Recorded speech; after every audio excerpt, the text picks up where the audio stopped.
ಇನ್ನು ಬಿಬಿಎಂಪಿ ವಿಭಜನೆಗೆ ಸಂಬಂಧಪಟ್ಟಂತೆ ಬಿಜೆಪಿ ನಾಯಕರು ಆಕ್ರೋಶವನ್ನು ಹೊರಹಾಕ್ತಾ ಇದ್ದಾರೆ. ಬಿಬಿಎಂಪಿಯನ್ನು ವಿಭಜನೆ ಮಾಡಿ 5 ಪಾಲಿಕೆಗಳನ್ನಾಗಿ ವಿಂಗಡಣೆ ಮಾಡಿ ಗ್ರೇಟರ್ ಬೆಂಗಳೂರು ಅಥಾರಿಟಿ ಅಸ್ತಿತ್ವಕ್ಕೆ ಆಗಸ್ಟ್ 10 ರೊಳಗೆ ಆಗುತ್ತೆ ಅಂತ ಹೇಳ್ತಾ ಇದ್ದಾರೆ. ಬಟ್ ಬಿಜೆಪಿ ನಾಯಕರು ವಿರೋಧವನ್ನು ವ್ಯಕ್ತಪಡಿಸ್ತಾ ಇದ್ದಾರೆ. ಬೆಂಗಳೂರು ಪೀಸ್ ಮಾಡಲು ಹೊರಟಿದ್ದಾರೆ. ಕಾಂಗ್ರೆಸ್ ನಾಯಕರಿಂದ ಬೆಂಗಳೂರು ಒಡೆಯುವ ಪ್ರಯತ್ನ ಆಗ್ತಾ ಇದೆ. ಬೆಂಗಳೂರಲ್ಲಿ ವಿಪಕ್ಷ ನಾಯಕ ಆರ್ ಅಶೋಕ್ ಅವರ ಹೇಳಿಕೆ ಇದು. ಬಿಬಿಎಂಪಿ ವಿಭಜನೆಯ ವಿರುದ್ಧ ಕಾನೂನು ಹೋರಾಟವನ್ನ ನಡೆಸ್ತೀವಿ ಅಂತ ಆರ್ ಅಶೋಕ್ ಹೇಳಿಕೆಯನ್ನ ಕೊಟ್ಟಿದ್ದಾರೆ.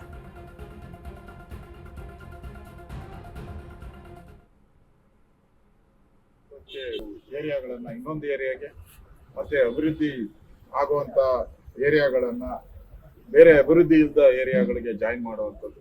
ಒಟ್ಟಾರೆ ಪೊಲಿಟಿಕಲ್ ಆಗಿ ಕಾಂಗ್ರೆಸ್ ಗೆಲ್ಲಬೇಕು ಅನ್ನೋ ಒಂದು ದೃಷ್ಟಿ ಇಟ್ಕೊಂಡು ಮಾಡಿದ್ದಾರೆ ಹೊರತು ಅಭಿವೃದ್ಧಿ ದೃಷ್ಟಿಯಿಂದ ಮಾಡಿದ್ದಾರೆ. ಇದುವರೆಗೂ 2 ವರ್ಷ 2 ತಿಂಗಳಲ್ಲಿ ಒಂದೇ ಒಂದು ರೂಪಾಯಿನೂ ಕೂಡ ಅಭಿವೃದ್ಧಿಗೆ ಹಣ ಖರ್ಚು ಮಾಡ್ತಾ ಇದ್ದಾರೆ. ಆ ದೃಷ್ಟಿಯಿಂದ ಬೆಂಗಳೂರನ್ನ ಒಡೆಯುವಂಥದ್ದಕ್ಕೆ ವಿರೋಧ. ಮತ್ತು ಇವಾಗ ಏನ್ ಮಾಡ್ತಾ ಇದ್ದಾರೆ 5 ಕಾರ್ಪೊರೇಷನ್, ಇದು ಬೆಂಗಳೂರಿಗೆ ಮುಂದಿನ ದಿನಗಳಲ್ಲಿ ಮಾರಕ ಆಗುತ್ತೆ. ಬೆಂಗಳೂರು ಒಂದು ರೀತಿ ಒಂದು ಅಭಿವೃದ್ಧಿಯಲ್ಲಿ ಒಂದು ಏರಿಯಾ ಅಭಿವೃದ್ಧಿ ಆದ್ರೆ ಇನ್ನೊಂದು ಏರಿಯಾ ಅಭಿವೃದ್ಧಿ ಕುಂಠಿತ ಆಗ್ತದೆ. ತಾರತಮ್ಯ ಬಂದು ಒಂದು ಕಾರ್ಪೊರೇಷನ್ ಮತ್ತೆ ಜಗಳ ತಂದಿಡುವಂತ ಕೆಲಸವನ್ನು ಮಾಡ್ತಾ ಇದ್ದಾರೆ. ವಿರೋಧ ಮಾಡಬೇಕು.